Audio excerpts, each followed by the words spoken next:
Dito sa gagawin natin gupit sa kanya, hindi natin siya lalagyan ng kahit anong hair product. Normal hair lang. At gupit lang talaga ang gagawin natin sa kanya. Ano ba yung nababagay na gupit para sa ganitong klase ng buhok? Siyempre, hair consultation, and then tanungin natin si client kung ano yung prepare niyang gupit. 1.5 na clipper guard ang gilid. At the end, siya pa rin yung nasunod sa gusto niya at nagsuggest lang tayo na pwede natin gawin sa gusto niyang gupit.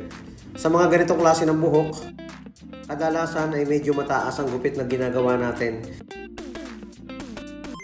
Slant lang ng konti and then tatanggalin lang natin yung kanto kapag ganitong klase ng buhok. Magiging kontrolado yung pagbawas nito dahil ang buhok niya sa ibabaw ay may posibleng tumayo kapag napaikli. Pagkatapos kong magbawas sa gilid ay mag-overcomb tayo para tanggalin yung mga kumakanto or yung sumusobrang buhok dito sa parting ito.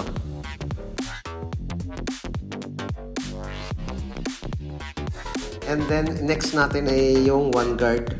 One guard para hindi masyadong mapersa yung pagnipis. So matatanggal niyan yung mga mahabang buhok, yung mga may itim na bahagi ng buhok sa ibabang bahagi. So islant lang natin yung ating clipper, tamang hagod lang, magaan yung kamay para hindi masyadong mapataas yung pagnipis ng sukat ng number 1 na clipper guard. Habang gumagawa tayo ng gupit na ito ay nanonood si Aaron Hasmin. Shout out sa'yo. Zero open or zero close. Kunti-kunti lang yung pagtanggal ng mga maninipis at maliliit na buhok dito sa ibabang bahagi para naman mawala yung mga sobrang buhok at maging balanse yung pagnipis nito. At nanonood din si Paul Agustin ng Lux Barbershop dyan sa Nueva Ecija. Gawa tayo ng pinakang line dito sa gilid. Pinakang end lang ng buhok para kapag tumubo ay hindi masyadong mapapansin ito.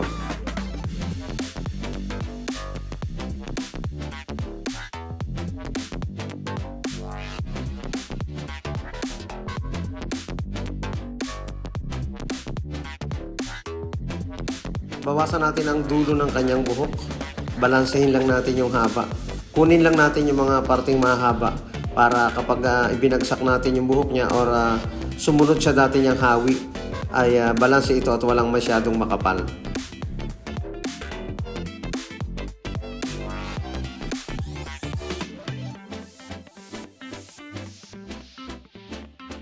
Traditional technique, polvo, para makita natin yung mga angat na buhok.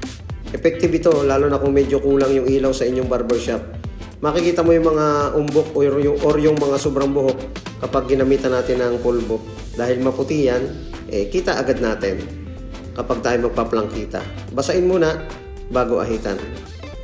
Usually kapag maganda yung ating trimmer na pinangguhit, halos parang inahit na siya, dublihin na lang natin ang pag-ahit para maging mas malinis at matanggal yung mga kailangang tanggalin pa sa pamamagitan ng pag-aahit.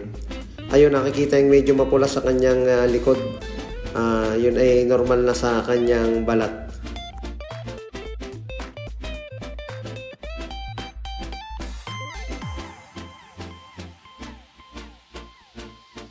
Kapag bagong gupit ka talaga, yan lakas talaga ng dating, lakas makapogi. O diba? Kaya kung ganitong klase ang inyong buhok, try nyo na rin yung mga ganitong gupit. Maraming salamat mga kabarberos.